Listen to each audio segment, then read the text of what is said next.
ஆவணி வந்தது புண்ணிய சதுர்த்தி நாளும் பிறந்ததம்மா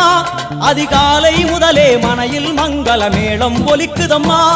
கஜமுகனின் வரவை காண குடும்பம் வாசலில் கூடுதம்மா மா கோலம் இட்டொரு மனை மேல் வந்தான் ஆரத்தியாகுதம்மா கணபதி ராஜா